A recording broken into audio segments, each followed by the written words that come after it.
मैं शकील कुलमित्र से। तो पिछली वीडियो में व्हाट इज़ ब्लॉगिंग के लेसन में हमने सीखा था मीनिंग, स्कोप एंड हिस्ट्री, जिसमें मैंने बताया था कि पार्ट 2 में आप सीखेंगे टॉप ब्लॉगर्स और उनकी इनकम, रीडर्स और राइटर्स के बारे में, और ब्लॉगिंग से आप किस तरह से रीडर्स की हेल्प कर सकते हो, किस तरह से ब्लॉग से आप लोगों की मदद कर सकते हो, और जहां बात आती है लोगों की मदद करने की तो वहां पैसा भी आप कमा सकते हो। तो इस वीडियो में हम इन 3 चीज़ों के बारे में डिस्कस करने वाले हैं, जिसमें मैं बताने वाला हूँ वर्ल्ड के टॉप ब्लॉगर्स और उनकी इनकम। उसके बाद में मैं आपको लिस्ट बताऊंगा इंडिया के टॉप ब्लॉगर्स और उनकी इनकम। फोर्ब्स पूरी वर्ल्ड की one of the best magazine है, जिसमें वर्ल्ड के हाईएस्ट अर्निंग ब्लॉगर्स के बारे में बताया गया है, जिसमें सबसे पहला है हफिंगटन पोस्ट। इसकी इनकम बताई गई है फोर्ब्स मैगजीन ने कि ये ब्लॉग 1 करोड़ 40 लाख डॉलर्स एक महीने का कमाता है। अगर इसको रुपीज़ में कन्वर्ट करें तो ये 1 अरब रुपए एवरी मंथ होता है। और दूसरे पे आते हैं एंड गैजेट, जिसकी इनकम है 55 लाख डॉलर्स। मौज ब्लॉग है जिसकी इनकम है 52 लाख 50 हजार डॉलर्स एवरी मंथ। ये हर मंथ की इनकम मैं आपको बता रहा हूँ। इसके अलावा भी टॉप 10 लिस्ट आपके सामने शो हो रही है, आप उनकी इनकम देख सकते हैं, जो कि डॉलर्स और रुपीज़ में दोनों है, और ये इनकम हर महीने की है। सोचो एक ब्लॉग है जहाँ पे सिर्फ आर्टिकल्स पब्लिश होते हैं, उसके बेस पर एक ब्लॉग इतनी इनकम कर सकता है।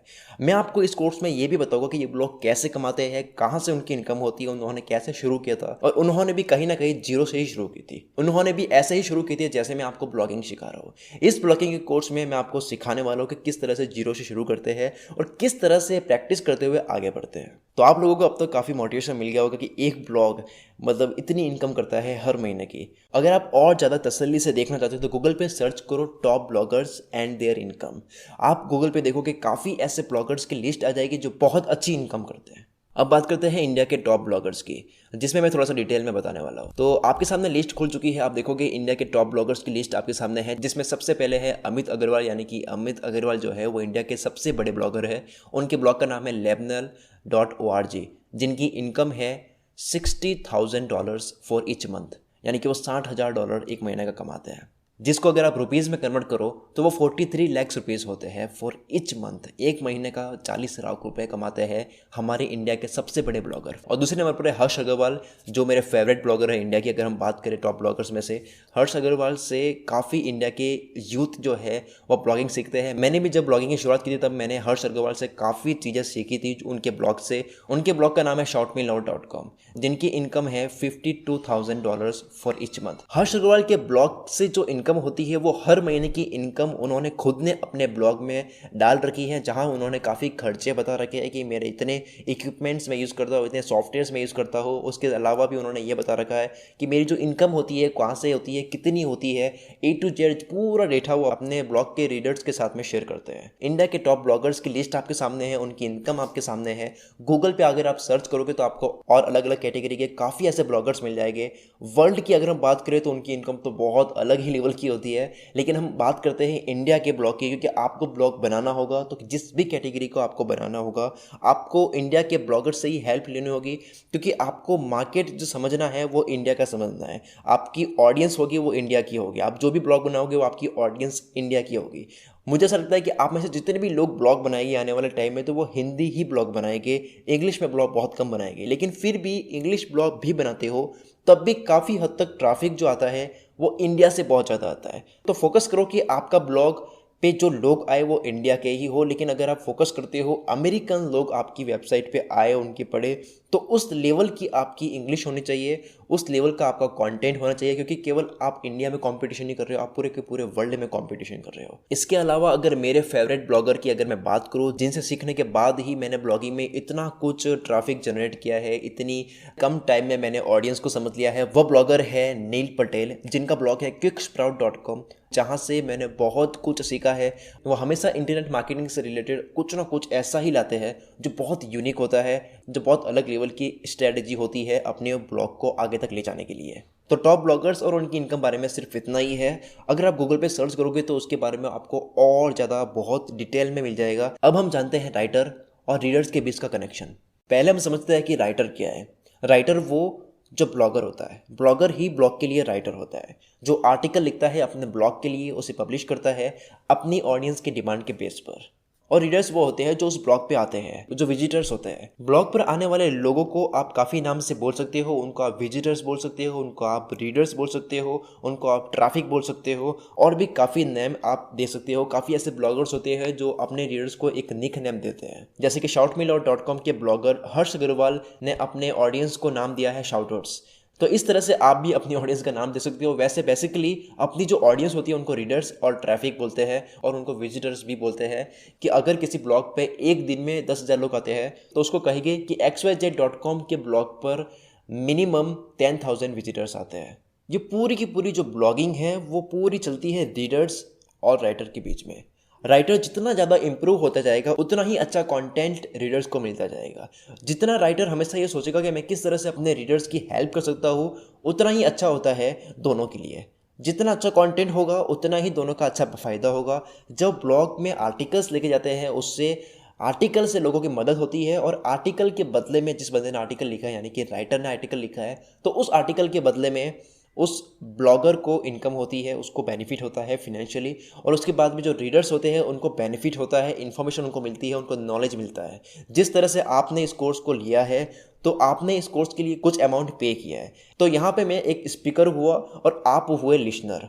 तो हम दोनों के बीच का फ़र्क है कि मैं जो भी चीज़ दे रहा हूँ मैं इसलिए दे रहा हूँ क्योंकि आप उस कोर्स के बदले में पे कर रहे हो, और आप इस कोर्स को इसलिए सुन रहे हो, इसलिए देख रहे हो क्योंकि इसके बदले में आपको इन्फॉर्मेशन मिल रही है। उसी तरह से एक राइटर और रीडर्स के बीच, राइटर का मतलब ब्लॉगर, और रीडर्स के बीच, उसकी ऑडियंस के बीच में ये फ़र्क होता है कि दोनों ही अपने फ़ायदे के लिए, अपने बेनिफिट के लिए कुछ ना कुछ एक्टिविटीज़ ब्लॉग पे करते रहते हैं। एक शॉपकीपर होता है, उसने दुकान खोली, उसने कोई भी चीज़ बेचनी शुरू कर दी अपनी दुकान में, तो वो इसलिए बेच रहा है क्योंकि उस प्रोडक्ट से किसी की हेल्प हो रही है, वो अपने फिनेंशियल बेनिफिट के लिए ही करना चाहता है। उसके बाद में जो भी खरीदने वाला होता है, जो भी ग्राहक होता है, जो भी कस्टमर होता है, वो उस प्रोडक्ट को इसलिए खरीदता है क्योंकि उसको उसकी ज़रूरत है और उसके बदले में उसको पे करता है। ठीक उसी तरह से राइटर वो होता है जो इन्फॉर्मेशन देता है, जो प्रोडक्ट देता है, जो ऑनलाइन कुछ ऐसी इन्फॉर्मेशन देता है जिस इन्फॉर्मेशन से लोगों की मदद हो, जिससे हेल्प हो। और उसके बाद में रीडर्स वो होते हैं जो किसी ब्लॉग पे आते हैं उस इन्फॉर्मेशन को लेने के लिए, जिस तरह से किसी दुकान पे कोई क्लाइंट आता है। तो अब आप अच्छे से समझ चुके होंगे कि रीडर्स और राइटर, इन दोनों का क्या कनेक्शन है, इन दोनों का क्या रोल है ब्लॉगिंग में।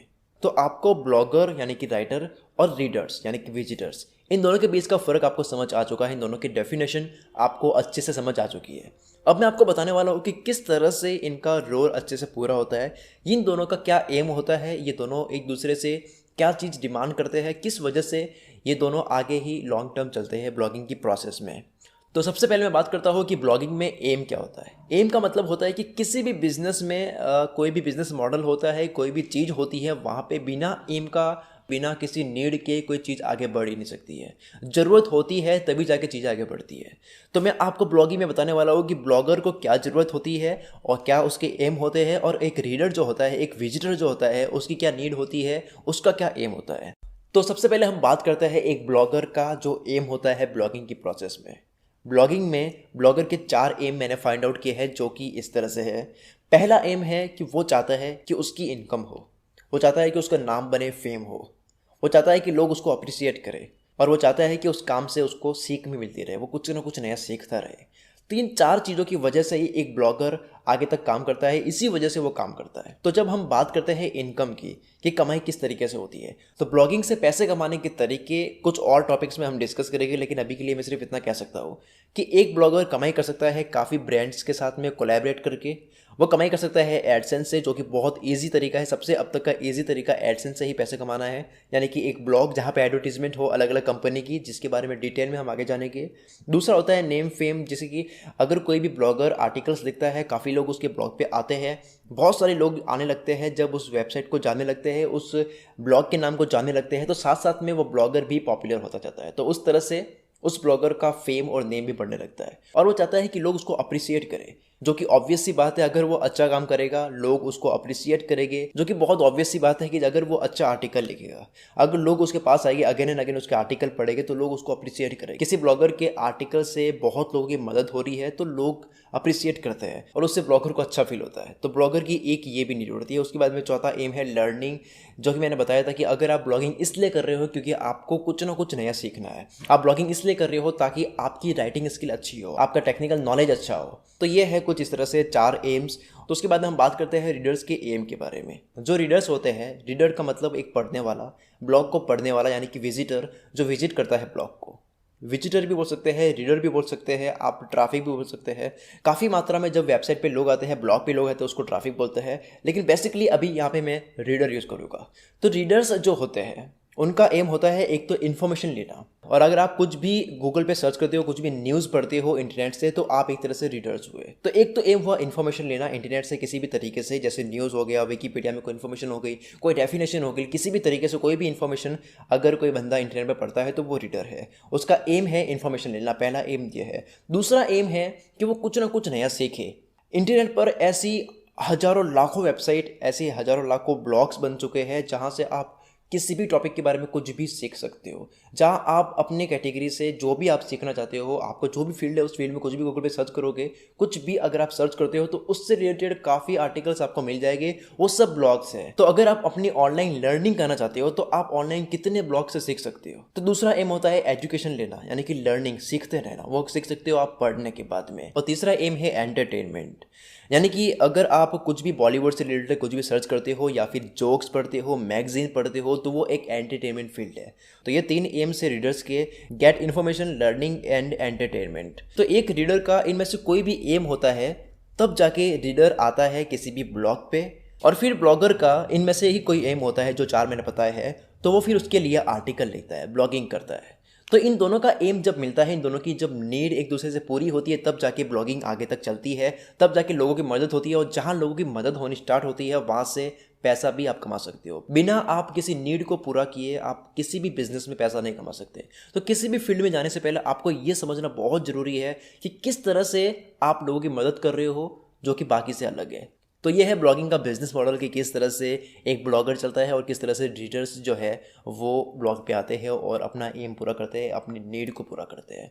तो अभी आपने जाना टॉप ब्लॉगर्स के बारे में, वर्ल्ड के टॉप ब्लॉगर्स और इंडिया के टॉप ब्लॉगर्स और उनकी इनकम के बारे में, जिससे ये प्रूव होता है कि ब्लॉगिंग जो है वहाँ से बहुत अच्छा पैसा कमाया जा सकता है। इसमें बहुत स्कोप है, जहाँ पे आप अगर अपना करियर बनाने की सोच रहे हो तो काफ़ी हद तक आप सही हो। अगर आप इसमें पैशनेट हो, अगर आप राइटिंग फील्ड में जाना चाहते हो, अगर आप अपना नॉलेज शेयर करना चाहते हो। तो टॉप ब्लॉगर्स के बारे में जानने के बाद में जब हमें ये कंफर्म हो गया कि ब्लॉगिंग में बहुत अच्छा स्कोप है और उन ब्लॉगर्स के बारे में हमने जान लिया, अगर आप इसके बारे में और ज़्यादा डिटेल में जानना चाहते हो तो गूगल पे सर्च कर सकते हो, उन ब्लॉगर्स के बारे में आप पढ़ भी सकते हो। काफ़ी ऐसे ब्लॉगर्स आपको मिल जाएंगे टॉप ब्लॉगर्स की लिस्ट में जो खुद ब्लॉगिंग सिखाते हैं, तो आप उनसे काफ़ी कुछ एक्सपीरियंस ले सकते हो, सीख सकते हो उनके आर्टिकल से। जब आप ब्लॉगिंग स्टार्ट करते हो, ब्लॉगिंग पे काम करते हो, किसी भी ब्लॉग पे काम करते हो, तो आपकी ये हैबिट पड़ जानी चाहिए कि आप ऑनलाइन कुछ ना कुछ हमेशा पढ़ते रहो। आपकी राइटिंग स्किल जिस तरह से बढ़ती है, पैरेलली आपको अपनी रीडिंग स्किल भी बढ़ानी होगी।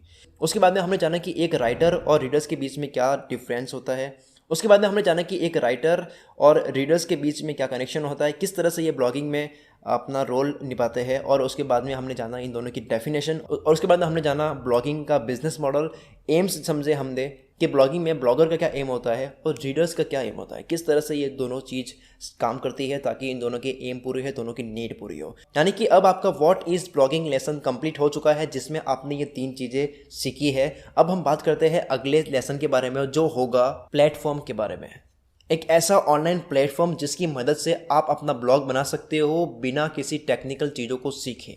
मैं आपको समझाने वाला हूँ कुछ प्लेटफॉर्म के बारे में कि कौन सा प्लेटफॉर्म आपके लिए सही है, किस प्लेटफॉर्म को चूज करके आप अपना ब्लॉग इंटरनेट पर ला सकते हो ताकि आपके आर्टिकल्स पढ़े जाए, ताकि लोग आप तक पहुँचे और वहाँ पे आप आर्टिकल्स पब्लिश कर सको। एक वेबसाइट पूरी बना के डिज़ाइन करके इंटरनेट पर पब्लिश कर सको जिससे पूरी दुनिया में कहीं से भी एक्सेस किया जा सके। तो अब हम बात करेंगे अगले टॉपिक पे। तो अगली वीडियो का लेसन है चूज़ अ प्लेटफॉर्म, जिसमें मैं कौन सा प्लेटफॉर्म चूज़ करने के साथ में प्लेटफॉर्म क्या होता है, किस तरह से ब्लॉगिंग एक प्लेटफॉर्म पे वर्क करती है, वो सब कुछ मैं उस लेसन में समझाने वाला हूँ। तो अभी के लिए सिर्फ इतना ही। Wish you all the very best.